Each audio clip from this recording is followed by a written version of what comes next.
Welcome back to the channel. I just thought I'd do a video to update you all on my health situation, as I haven't done one for a little while. Now I know some of you have seen me in other videos. You may have also seen me on the new channel I've created. I will put a link to that new channel here or here if you don't know about it. It's where I upload some very sort of short videos just about things that I'm interested in or that are on my mind. It's a little bit more political than this channel, but take a look if you like it. Anyway, but before I start, I'll just give you a quick history of my health situation in case you're a new viewer here and you don't know the history. So very quickly, I live here in Shenzhen, China, and I was diagnosed with breast cancer. And I agreed a treatment plan with the doctors, which started with chemotherapy. That first chemotherapy was unsuccessful in reducing the size of the tumour, so I went in and had surgery. That surgery was about 6 weeks ago or so now, and I'm now on a second stage of chemotherapy. Okay, so where are we now? So as I said, I've had the surgery, and by all accounts, from what the doctor's telling me, the surgery was very successful. They did find some cancer in the lymph nodes, so they did a lymph node dissection too. Now, I thought that was possibly going to be the end of it. I didn't sort of 100% realise that there would be chemotherapy after the surgery. Now, many of you who are watching this who have gone through breast cancer before will probably be very aware that there is chemotherapy after the surgery. And the main reason for that is because there may still be the odd few cancer cells in the body, so that's what this chemotherapy addresses. And further to this, I will also have radiotherapy now. So after surgery, I went to see the oncologist. We agreed a treatment plan, and that treatment plan was 12 cycles of chemotherapy, which is a different drug to the first chemotherapy I had. So the side effects are somewhat different. And I'm now into my, in fact today's the 8th of January. Actually, tomorrow the 9th is my birthday, so I'll be 1 year older tomorrow. But yeah, today's the 8th, and I had my 4th cycle of this current chemotherapy yesterday. However, that was slightly delayed. The problem I'm having with this chemotherapy is it's making my white blood cell count very low, and the hospital, the doctor won't authorize the chemotherapy unless my white blood cell count is above the level of 1.5. So on Tuesday, when I was due to have the chemotherapy, so that would have been Tuesday the 4th maybe,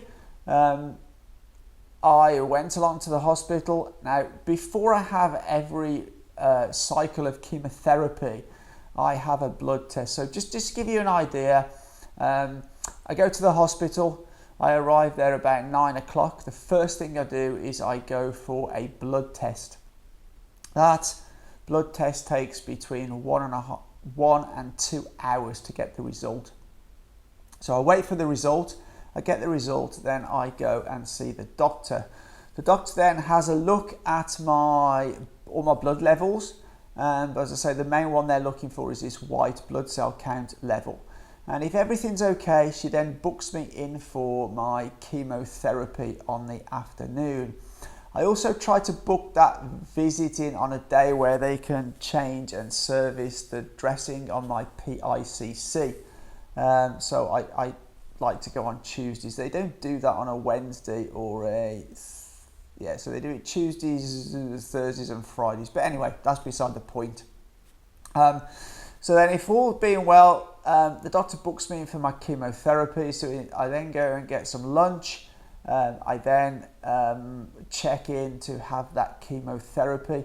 and that takes somewhere between sort of 3 and 4 hours, because you don't just get the chemotherapy drug.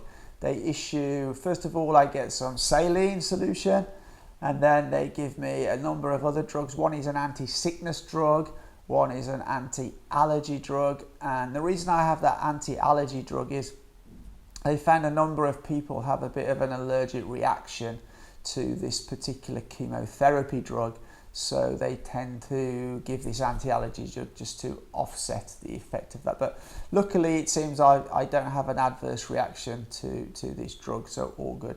And then I end up leaving the hospital at around, I don't know, probably about 6:30, 7 o'clock in the evening.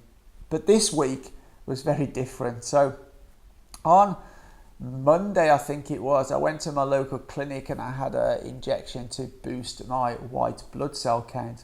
But when I got to the hospital on Tuesday for my chemotherapy, my blood cell count was too low, so I couldn't have it. So prescribed some more injections, went back on Wednesday,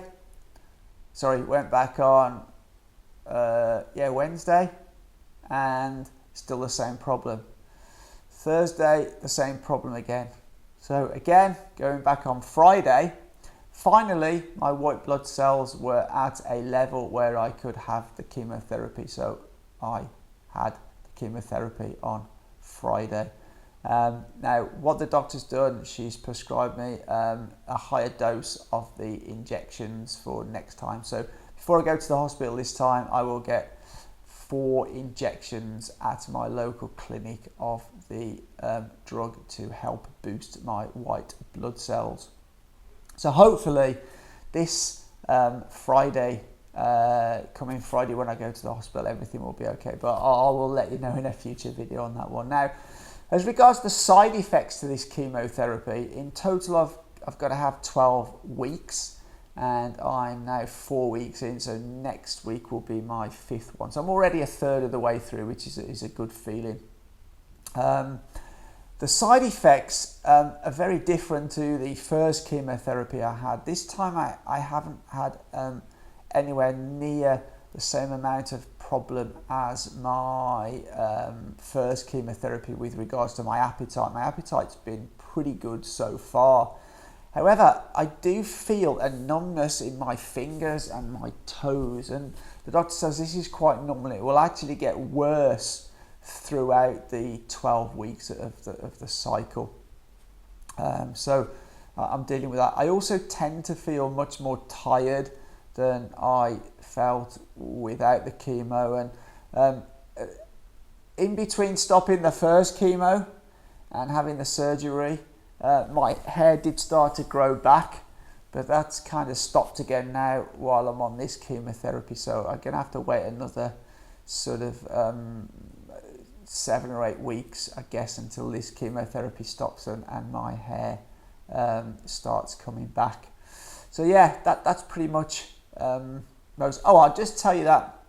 So yeah, what the doctor said is if this chemotherapy I had yesterday, which was the 4th dose in this cycle, I had the full dosage now. If this white blood cell issue continues, she's going to reduce my dosage of the chemotherapy drug to 80% of what it is now, because she's concerned about my white blood cell count. So I still can't get out and about yet to make videos much on location, because having a low white blood cell count leaves me much more open to getting infection, and with that possible risk, I try to sort of stay inside as much as I can. So yeah, that's pretty much all I've got to tell you for now in this update. I will obviously keep updating you in the future. You will probably see more videos from me because I feel well enough to make videos. The reason I haven't for a little while, there's been a little gap, is that I've just been busy travelling backwards and forwards to the hospital. So I've been there like 4 days this week out of a 5-day working week. So every day it's like, because it's about an hour and a half there and an hour and a half back, and then a few hours there waiting for the blood test results and all that. So yeah, That's what I thought about. But it's really good to know that all you guys are supporting me. That's a really great feeling. It helps me keep very, very positive. Anyway, as always, as I say, for now, see you in the next one. And for now, take care.